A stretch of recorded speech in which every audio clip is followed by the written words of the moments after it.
Deep in the heart of a small, dusty town in Mississippi, there lived a boy named Marcus. He was only 12 years old, but had already seen more hardship than most people do in a lifetime. His family was poor, so poor that their ramshackle house barely kept out the rain during storms. They didn't own a car. Instead, they relied on an old bicycle with squeaky tires to get around. Marcus often helped his mom by doing odd jobs for neighbors, mowing lawns, carrying groceries, or fixing broken things. But no matter how hard he worked, it never seemed enough to make life easier. One hot summer afternoon, Marcus was walking home after finishing some chores when something unusual caught his eye. A shiny black luxury car sat stranded at the side of the road near the edge of town.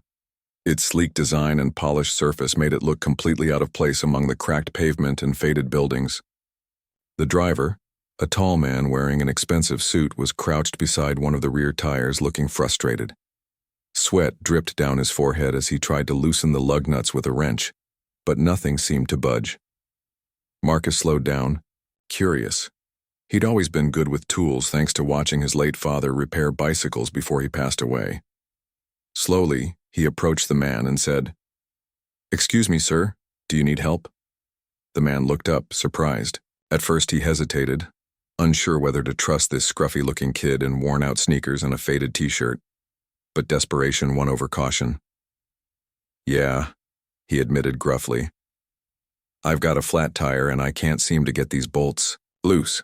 Without waiting for permission, Marcus knelt beside the car and examined the situation. He noticed right away what the problem was. The lug nuts were rusted tight. Most people wouldn't know what to do next, but Marcus did. "Let me try," he offered confidently. The man handed him the wrench, still skeptical but willing to give it a shot. Using techniques he'd learned from tinkering with bikes, Marcus applied steady pressure while turning the wrench just right. After a few minutes of effort, the stubborn lug nut finally gave way. One by one, he removed all the nuts and carefully took off the damaged tire.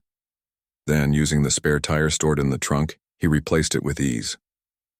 Throughout the process, the rich man watched silently, impressed by the boy's skill and determination.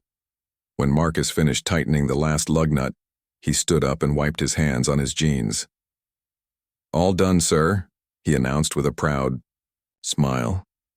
The man stared at him for a moment, then shook his head in disbelief. "You're incredible," he said. "How did you learn to do that?" "My dad taught me," Marcus replied softly, his voice tinged with sadness. "He used to fix bikes for a living." "Well," the man said, pulling out his wallet, "you deserve something for your trouble."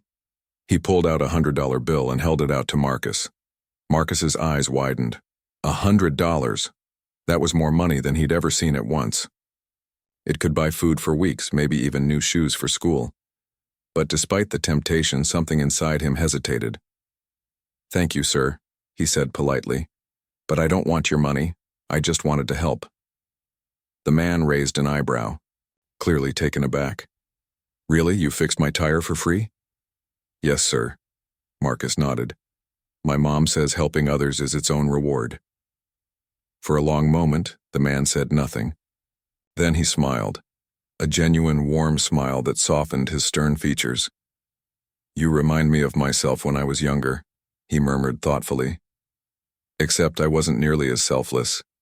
He extended his hand toward Marcus. "My name is Mr. Thompson. What's yours?"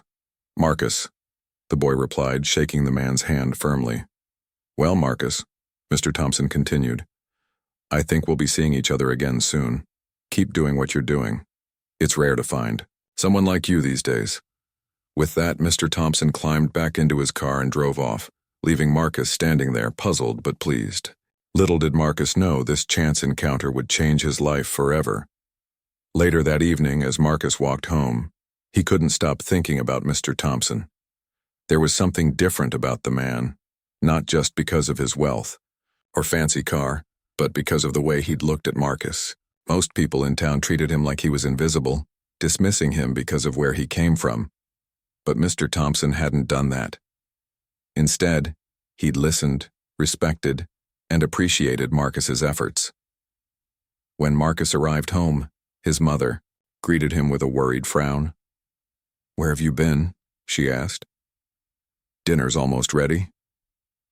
"I was helping someone fix their car," Marcus explained, sitting down at the rickety wooden table in their tiny kitchen. As he recounted the story of meeting Mr. Thompson, his mother listened intently, her expression softening. "That was very kind of you," she said when he finished. "But remember, son, kindness doesn't always come with rewards. Sometimes, it's simply about doing the right thing." Marcus nodded, understanding what she meant. Still, deep down he couldn't shake the feeling that something extraordinary was about to happen. Meanwhile, miles away in a luxurious penthouse overlooking the city skyline, Mr. Thompson sat alone in his study, lost in thought. He couldn't stop thinking about the boy who had fixed his tire. In his line of work as a successful businessman, he encountered countless people every day, most of whom were eager to impress him or ask for favors. But Marcus had been different. The boy hadn't expected anything in return. He'd simply offered his help without hesitation. Mr. Thompson picked up his phone and dialed a number. When the person on the other end answered, he said, "Get me everything you can find on a boy named Marcus. Lives in that little town outside Jackson. And make it quick. I have a feeling this kid is going to surprise us all." As the call ended, Mr. Thompson leaned back in his chair, a sly smile spreading across his face. Whatever happened next, one thing was certain. Marcus's act of kindness had set something big in motion. The next morning, Marcus woke up early as usual. The sun was just beginning to rise, casting golden rays over the sleepy town. He stretched and yawned, his mind still replaying the events of the previous day. Meeting Mr. Thompson had been strange but exciting. For the first time in a long while, Marcus felt like someone had truly seen him, not just as a poor boy from the wrong side of town, but as someone capable and worthy of respect. As he got dressed, he reminded himself not to get too hopeful. "It was just one kind man," he muttered under his breath. "People don't usually care about kids like me." Still, deep down, a tiny spark of curiosity lingered. What if Mr. Thompson came back? What if he really meant what he said about seeing Marcus again? Downstairs, his mother was already busy preparing breakfast, a simple meal of grits and toast. She glanced at him and smiled warmly. "You seem lost in thought today," she teased gently. "Anything on your mind?" Marcus hesitated for a moment before answering. "I was just thinking about that man I helped yesterday. He seemed different." His mother nodded knowingly. "Sometimes people come into our lives when we least expect it. You never know how they might change things." Little did either of them know those words would prove prophetic. Later that afternoon, as Marcus walked through the streets of the town, he noticed something unusual. A sleek black car, identical to the one Mr. Thompson had driven, was parked near the corner store. At first, Marcus thought it might be a coincidence, but then he saw the man himself stepping out of the vehicle. Mr. Thompson looked even more polished than before, wearing a crisp suit and carrying a briefcase. His sharp eyes scanned the area, until they landed on Marcus. "There you are," Mr. Thompson called out, waving enthusiastically. Marcus froze, unsure of what to do. Should he run? Hide? But before he could decide, Mr. Thompson approached him with a friendly grin. "I told you we'd see each other again soon," he said. "How are you doing, Marcus?" "I'm fine, sir," Marcus replied cautiously. "What brings you back here?" Mr. Thompson chuckled. "Straight to the point, huh? Well, let's just say I couldn't stop thinking about you after yesterday. So I decided to pay another visit, to talk business." "Business?" Marcus echoed, confused. "With me?" "That's right," Mr. Thompson confirmed. "Come on. Let's sit somewhere quiet so we can chat." He led Marcus to a nearby park bench shaded by tall oak trees. Once they were seated, Mr. Thompson opened his briefcase and pulled out a folder filled with papers. "Now," he began, "before I explain anything, I want you to know that this isn't charity. I believe in rewarding talent and hard work. And you've got both, in spades." Marcus frowned, trying to make sense of what he was hearing. "Sir, I don't understand. What are you talking about?" Mr. Thompson leaned forward, his expression serious yet encouraging. "Yesterday you showed me something special. Not just your skill with tools, but your character. You didn't ask for money or favors. You simply helped because it was the right thing to do. That kind of integrity is rare, especially in someone so young. And I think it deserves an opportunity. He handed Marcus the folder. Inside were documents outlining a proposal. Mr. Thompson wanted to sponsor Marcus's education. From tutoring sessions to scholarships, everything would be covered. In return, all Marcus had to do was continue being himself, working hard, staying humble, and making the most of the chances given to him. For a moment, Marcus sat in stunned silence. His heart raced as he flipped through the pages, barely able to believe what he was seeing. "Why are you doing this?" he finally asked, his voice trembling. Mr. Thompson sighed, leaning back against the bench. "Let me tell you a story," he said. "When I was a kid, I grew up in a place a lot like this town. My family didn't have much, but I had a knack for fixing things. One day, a wealthy businessman stopped by my neighborhood and noticed me repairing a broken fence. He offered to mentor me, teach me skills I'd never dreamed of learning. Because of him, I went from struggling to survive to running my own company. Now I want to pass that kindness forward to someone who reminds me of myself." Tears welled up in Marcus's eyes as he listened. No one had ever believed in him like this before. "I don't know what to say," he admitted softly. "You don't have to say anything right now," Mr. Thompson reassured him. "Just think about it. This is your chance to create a better future for yourself and your family." That evening, Marcus returned home with the folder clutched tightly in his hands. His mother greeted him at the door, immediately noticing the look of awe on his face. "What happened?" she asked, concern etched in her features. Slowly, Marcus explained everything. As he spoke, his mother's eyes widened with disbelief. By the time he finished, tears were streaming down her cheeks. "Oh, Marcus," she whispered, pulling him into a tight hug. "This is a miracle." But despite their excitement, Marcus couldn't shake a nagging doubt. "Mom, why would someone like Mr. Thompson care about us? We're nobody." His mother cupped his face in her hands, forcing him to meet her gaze. "Listen to me, son. People like Mr. Thompson exist because there's still good in the world. Don't question his motives. Just be grateful. And promise me one thing. No matter what happens, stay true to who you are." Marcus nodded, solemn. "Stay true to who you are." Over the next few weeks, Marcus's life began to transform in ways he could never have imagined. Mr. Thompson wasted no time putting his plans into action. He arranged for private tutors to visit Marcus twice a week, helping him catch up on subjects where he'd fallen behind. They also introduced him to new areas of study, like engineering and robotics, which fascinated Marcus instantly. It turned out that his natural talent for fixing things wasn't limited to bicycles and cars. It extended to understanding how machines worked on a deeper level. At school, Marcus started earning top grades for the first time. Teachers who once dismissed him as just another struggling student began to take notice. "Marcus has always been smart," Mrs. Henderson, his math teacher, remarked during a parent-teacher meeting. "But now he's thriving. Whatever changed, it's working wonders." Word of Marcus's improvement spread quickly around town. Some neighbors congratulated him while others whispered jealous comments behind his back. "Must be nice to have rich folks looking out for you," one boy sneered during recess. But Marcus ignored the negativity.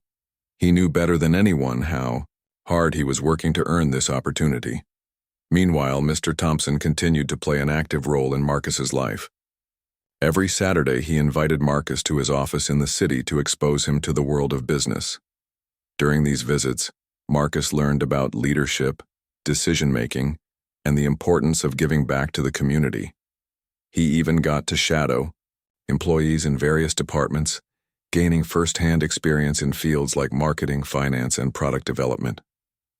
One Saturday afternoon, as Marcus sat in Mr. Thompson's spacious office overlooking the bustling city, he mustered the courage to ask a question that had been weighing on his mind.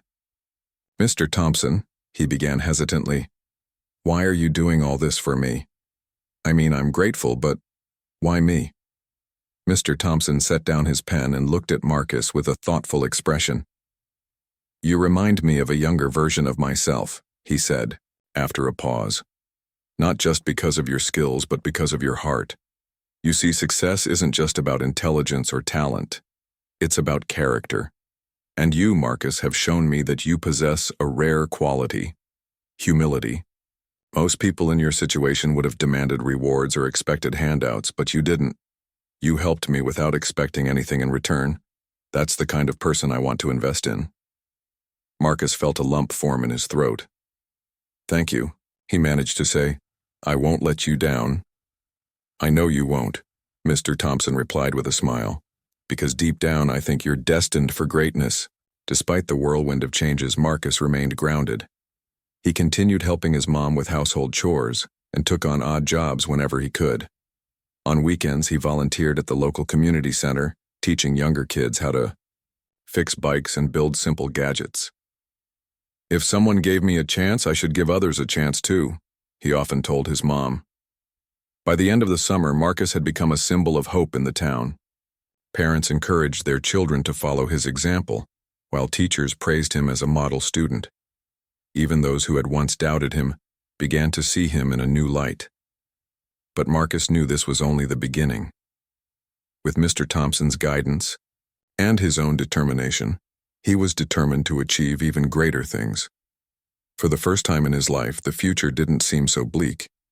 Instead, it brimmed with possibilities, and Marcus was ready to seize them all. As autumn settled over the small Mississippi town, Marcus found himself adjusting to a life that felt almost surreal. Every day brought new challenges and opportunities, each one pushing him further out of his comfort zone. The tutoring sessions had become more intense, with his mentors introducing advanced concepts in math, science, and engineering. At first, Marcus struggled to keep up, but his determination never wavered. He spent late nights studying by candlelight. His family couldn't afford electricity for long hours, and woke up early to review his notes before heading to school. Meanwhile, Mr. Thompson remained a constant presence in Marcus's life. The wealthy businessman took great pride in watching Marcus grow, often remarking on how quickly the boy adapted to new ideas. "You're a natural," Mr. Thompson said during one of their Saturday meetings. "I've seen adults twice your age struggle with these concepts, but you tackle them like they're second nature." Marcus smiled shyly, still unsure of how to respond to such praise. "I just try my best, sir," he replied. "And I don't want to disappoint you." "You won't," Mr. Thompson assured him. "But remember, success isn't about pleasing others, it's about proving something to yourself. Keep that in mind." One crisp October morning, Marcus arrived at school feeling unusually nervous. Today was the day of the regional science fair, and he had been chosen to represent his school with a project he'd been working on for weeks. It was a solar-powered water filtration system designed to provide clean drinking water to communities without access to modern infrastructure. Inspired by stories of villages in Africa struggling with water shortages, Marcus had poured all his energy into creating something practical and impactful. When he set up his display at the fair, Marcus couldn't help but feel intimidated. Surrounding him were projects from students at much wealthier schools: elaborate robots, complex chemical experiments, and high-tech gadgets powered by cutting-edge software. Compared to those, his simple contraption made from recycled materials looked downright modest. But as judges began circulating through the exhibits, Marcus noticed something surprising. They lingered longer at his booth than at many others, asking thoughtful questions about his design and its potential applications. One judge even remarked, "This is exactly the kind of innovation we need: simple, sustainable, and scalable." By the end of the day, Marcus learned that his project had won second place in the competition. Though it wasn't first prize, the recognition filled him with pride. For the first time, he realized that his ideas mattered, that even someone from a tiny overlooked town could make a difference. Back home, news of Marcus's achievement spread quickly. Neighbors congratulated him, teachers beamed with pride, and his mother hugged him tightly when he walked through the door. "I'm so proud of you, son," she whispered, tears streaming down her face. Your father would be too. That night, as Marcus lay in bed replaying the events of the day, he thought about what Mr. Thompson had said earlier. Success is about proving something to yourself. Maybe he was starting to understand what that meant. A few days later, Mr. Thompson invited Marcus to attend a charity gala in the city. It was an annual event hosted by his company to raise funds for educational initiatives in underserved communities. I want you to come with me, Mr. Thompson explained, not just as my guest, but as an example of what can happen when people invest in talent and hard work. At first, Marcus hesitated. He'd never attended anything remotely fancy before, let alone mingled with wealthy donors and executives. But Mr. Thompson insisted, promising to guide him every step of the way. On the evening of the gala, Marcus stood in front of the mirror wearing a suit borrowed from Mr. Thompson's tailor. The fabric felt strange against his skin, and he tugged awkwardly at the tie around his neck. "You look sharp," his mom said, her eyes shining with admiration. "Just remember to hold your head high and speak clearly. You belong there as much as anyone else." When they arrived at the venue, a grand ballroom adorned with glittering chandeliers and elegant decorations, Marcus felt completely out of place. Guests sipped champagne and exchanged polite conversation, their polished appearances making him feel even more self-conscious. But Mr. Thompson stayed close, introducing him to various attendees and sharing his story. "This young man is going to change the world someday," Mr. Thompson declared proudly during his speech at the podium. "He's proof that opportunity, combined with hard work and integrity, can lead to incredible things."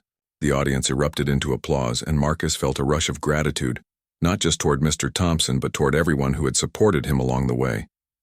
Despite the glamour of the gala, Marcus couldn't shake a growing sense of unease. As he listened to speeches about bridging gaps between rich and poor, he began to notice subtle contradictions. Many of the wealthy donors spoke passionately about helping disadvantaged communities, yet their actions often fell short. Promises were made, but real change seemed elusive. After the event, as they drove back home, Marcus voiced his concerns to Mr. Thompson. "Do you think people really mean it when they say they want to help?" he asked. "Or is it just talk?" "Mr. Thompson sighed, gripping the steering wheel tightly. "It's complicated," he admitted. "Some people genuinely care, while others see it as a way to boost their image. But the important thing is to focus on what you can do. Don't wait for others to fix problems, take action yourself." Marcus nodded slowly, absorbing the advice. He realized that if he wanted to create lasting change, he couldn't rely solely on others. He needed to take responsibility for his own future, and perhaps inspire others to do the same. Over the next few months, Marcus threw himself into his studies and community work with renewed vigor. With Mr. Thompson's support, he launched a small initiative called Fix It Forward, where he taught kids in his neighborhood how to repair broken items and build useful tools. The program quickly gained traction, attracting volunteers and donations from unexpected sources. One afternoon, as Marcus led a group of children in assembling a makeshift wind turbine, he caught sight of his reflection in a nearby window. Gone was the scruffy boy who once doubted his worth. In his place stood someone confident, driven, and determined to leave a mark on the world. Yet despite his progress, Marcus knew there were still obstacles ahead. Not everyone believed in him. Not even everyone in his own community. Some accused him of forgetting his roots, while others dismissed his efforts as futile. But Marcus refused to let negativity derail him. He remembered his mother's words, "Stay true to who you are." And so, with unwavering resolve, Marcus pressed forward, knowing that every step he took brought him closer to a brighter future for himself, his family, and the countless others who shared his dreams. Little did he know, however, that the greatest challenge of his life was yet to come. Winter arrived, blanketing the small Mississippi town in a thin layer of frost. For Marcus, this season brought not only colder weather, but also a chilling realization.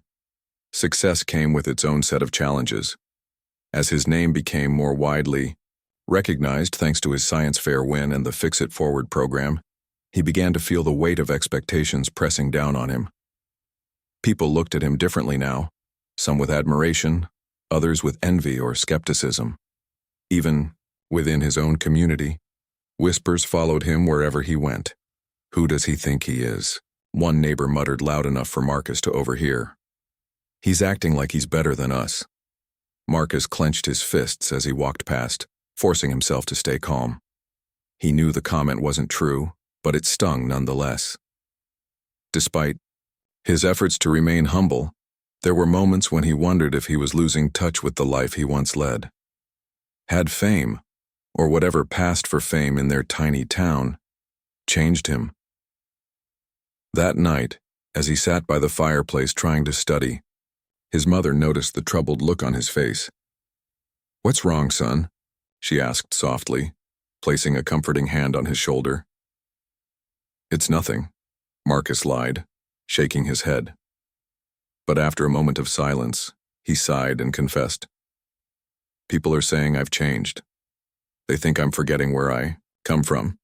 His mother studied him carefully before speaking. "Do you feel like you've forgotten?" "No," Marcus replied firmly. "I'm still the same person I've always been. I don't know how to make them see that." She smiled gently. "You can't control what other people think, Marcus. All you can do is keep being who you are. If your heart is in the right place, that's all that matters." Though her words offered some comfort, Marcus couldn't shake the feeling that trouble was brewing. And soon enough, it did. A few weeks later, disaster struck. One evening, as Marcus returned home from a tutoring session, he found his mother pacing anxiously in the living room. Her face was pale and tears glistened in her eyes. "What's wrong?" Marcus asked, panic rising in his chest. "It's Mr. Thompson," she said, her voice trembling. "He called earlier. There's been an accident." Marcus felt as though the floor had dropped out from beneath him. "What kind of accident?" "He was driving back from a business trip," his mother explained. "His car skidded off the road during the storm. He's in the hospital, and they say it's serious." Without hesitation, Marcus grabbed his coat and ran outside. The nearest hospital was over an hour away, but he didn't care. He needed to see Mr. Thompson, to thank him one more time for everything he'd done. When Marcus finally arrived at the hospital, he was greeted by a somber nurse who directed him to the ICU waiting area. There he found Mrs. Thompson, her elegant demeanor replaced by raw grief. She hugged Marcus tightly when she saw him, as if clinging to the last connection to her husband. "He's fighting," she whispered. "But the doctors aren't sure." Marcus sat beside her, numb with shock.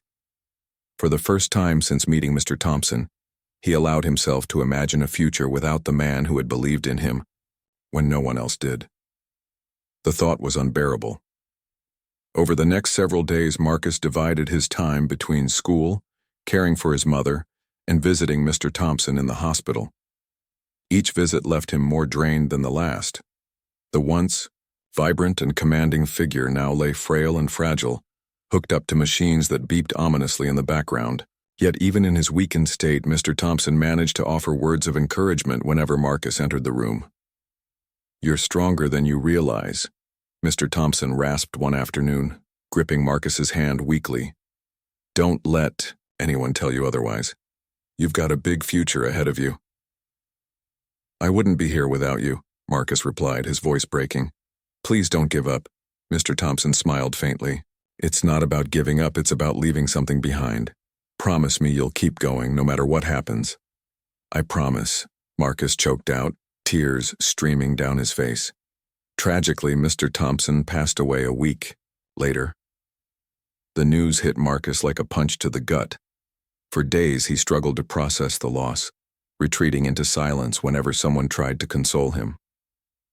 Schoolwork became a blur, and even the Fix-It Forward program suffered as Marcus withdrew from his responsibilities. But amidst the sorrow, an unexpected source of strength emerged. The very community that had doubted him before. Neighbors who had once criticized Marcus now rallied around him, offering support in ways he never expected. Some brought food to his house, Others volunteered to help run the program until Marcus felt ready to return. Slowly but surely, their kindness reminded him of why he had started this journey in the first place.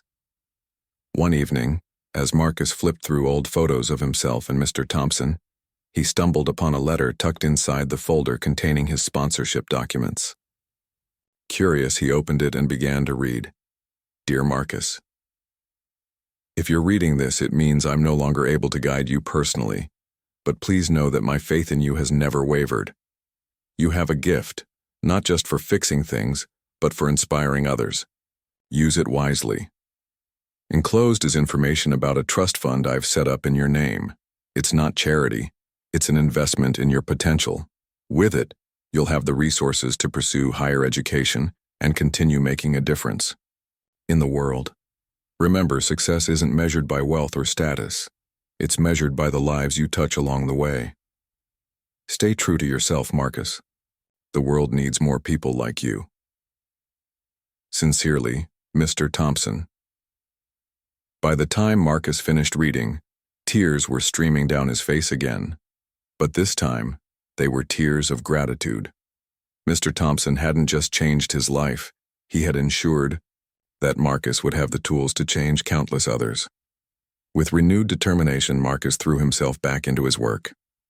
He expanded the Fix It Forward program, partnering with local schools and businesses to reach even more children. Word of his efforts spread beyond the town, attracting attention from organizations eager to collaborate. By spring, Marcus had secured funding to build a community center equipped with workshops, classrooms, and labs, a dream he and Mr. Thompson had once discussed during one of their Saturday meetings. As the grand opening approached, Marcus stood outside the newly constructed building, marveling at how far he'd come. From a boy fixing tires on the side of the road to a leader empowering his community, his journey had been anything but ordinary. And though he missed Mr. Thompson deeply, he knew the best way to honor his memory was to keep moving forward. The ribbon-cutting ceremony drew a large crowd, including friends, family, and strangers alike. As Marcus stepped up to speak, he took a deep breath and addressed the audience with quiet confidence. This center represents hope, for me, for my community, and for anyone willing to believe in themselves, he said. It's proof that no matter where you start, you can achieve great things if you stay true to who you are. Thank you to everyone who made this possible, and especially to Mr. Thompson, whose belief in me changed everything. Applause erupted, echoing through the crisp spring air. For the first time in months, Marcus felt at peace. The road ahead would undoubtedly be challenging, but he was ready. After all, he had already proven that resilience, hard work, and kindness could overcome even the toughest odds. And so, with a heart full of gratitude and a mind brimming with ideas, Marcus stepped into the next chapter of his life, ready to inspire, innovate, and transform the world around him. The years passed, and Marcus grew into a young man whose name became synonymous with hope and resilience. The community center he had built flourished, becoming a beacon of opportunity for kids in the town. It wasn't just a place to learn how to fix things. It was a hub for creativity, innovation, and dreams. Children who once felt trapped by their circumstances now saw possibilities they never imagined. And at the heart of it all was Marcus, guiding them with the same patience and kindness that Mr. Thompson had shown him. By the time Marcus turned 18, his reputation had spread far beyond Mississippi. Journalists wrote stories about the boy who rose from poverty to inspire an entire generation. Colleges across the country sent recruitment letters, eager to enroll someone with such drive and vision. But Marcus knew exactly where he wanted to go: MIT. It was a dream he shared with Mr. Thompson during one of their Saturday meetings, and thanks to the trust fund, it was finally within reach. When Marcus arrived on campus for his freshman year, he felt both excitement and apprehension. For the first time in his life, he was surrounded by people who came from backgrounds vastly different from his own. Some classmates were brilliant but arrogant, while others seemed intimidated by his story. Yet, Marcus remained unfazed. He remembered Mr. Thompson's words. Success isn't about pleasing others, it's about proving something to yourself. In class, Marcus excelled, impressing professors with his innovative thinking and problem-solving skills. Outside of academics, he joined engineering clubs and participated in competitions, often drawing inspiration from the challenges faced by his hometown. One project, a low-cost irrigation system designed for rural farmers, earned him national recognition and a scholarship to continue his research. But despite his achievements, Marcus never forgot where he came from. Every break, he returned home to visit his mother and check on the community center. He made sure its programs continued to thrive, mentoring younger students and encouraging them to aim high. "If I can do it," he told them, "so can you." During his junior year, Marcus faced what would become the most daunting challenge of his life. A multinational corporation approached him with an offer to buy the rights to his irrigation system. At first glance, the deal seemed incredible, millions of dollars in exchange for technology that could revolutionize agriculture worldwide. But there was a catch. The company planned to mass-produce the system and sell it at prices unaffordable for the very communities Marcus intended to help. Marcus wrestled with the decision, torn between financial security and staying true to his values. On one hand, the money could lift his family out of poverty forever. On the other, accepting the offer would betray everything he stood for. After days of sleepless nights, Marcus consulted his mentor, a professor who reminded him of Mr. Thompson. "In many ways, you've already proven your worth through your work," the professor said. "Now it's time to decide what kind of legacy you want to leave behind. Do you want to be remembered as someone who sold out, or as someone who stayed loyal to their principles?" Those words echoed in Marcus's mind as he rejected the corporation's offer. Instead, he partnered with nonprofit organizations to distribute his invention at cost, ensuring it reached those who needed it most. The decision earned him criticism from some quarters. People called him naive or idealistic, but Marcus didn't care. He knew he'd done the right thing.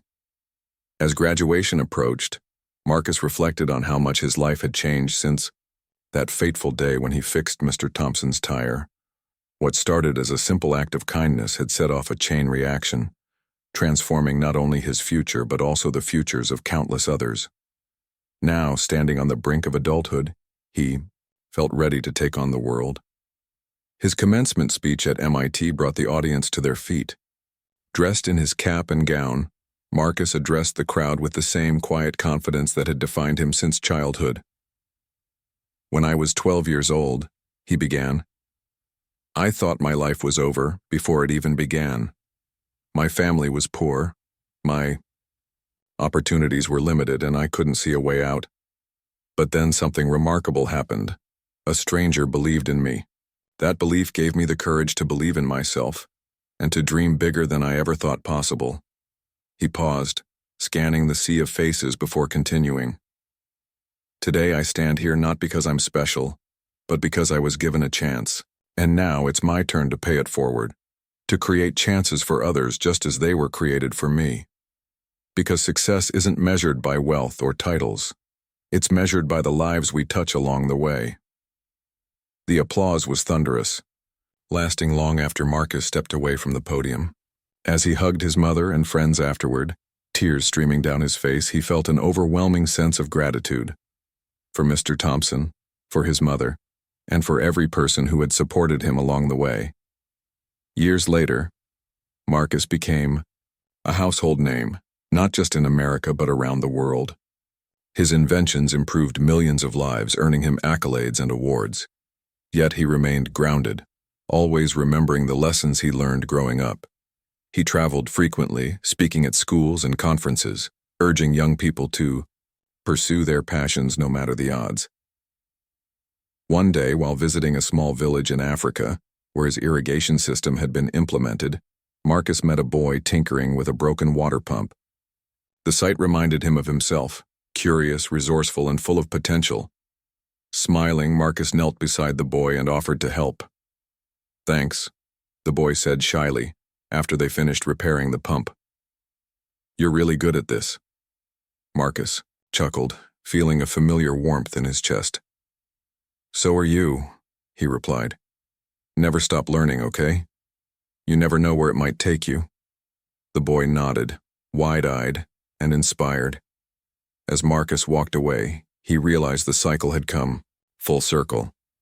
Just as Mr. Thompson had seen something special in him, he now saw it in others.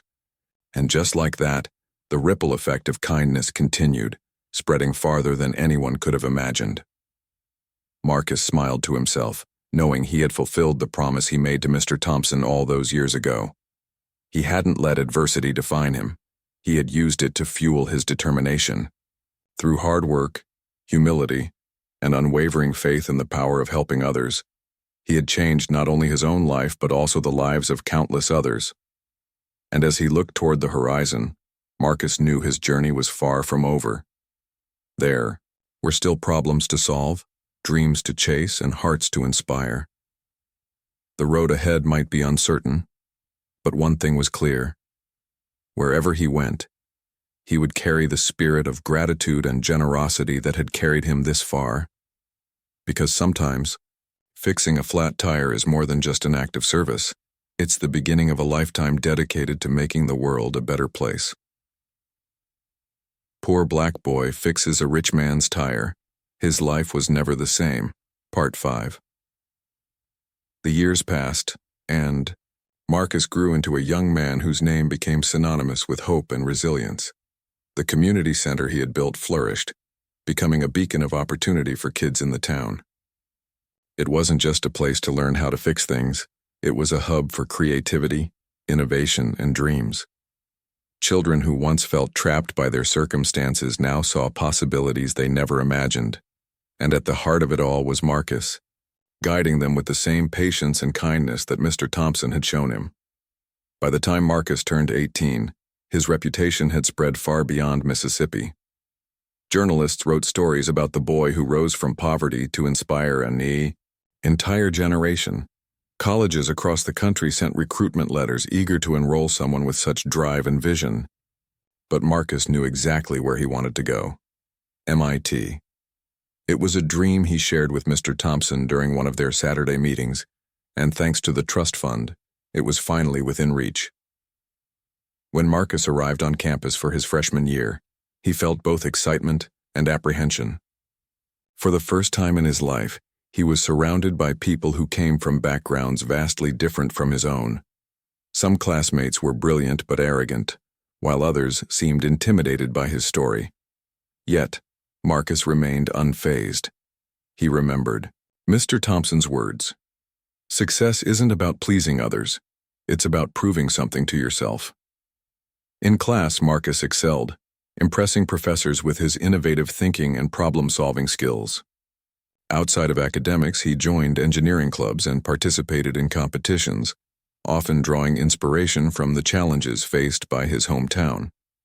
One project, a low-cost irrigation system designed for rural farmers, earned him national recognition and a scholarship to continue his research. But despite his achievements, Marcus never forgot where he came from. Every break, he returned home to visit his mother and check on the community center. He made sure its programs continued to thrive, mentoring younger students and encouraging them to aim high. "If I can do it," he told them, "so can you."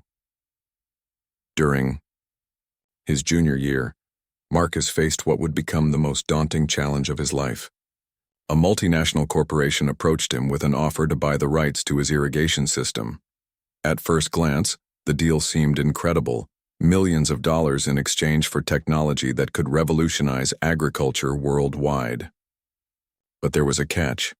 The company planned to mass-produce the system and sell it at prices unaffordable for the very communities Marcus intended to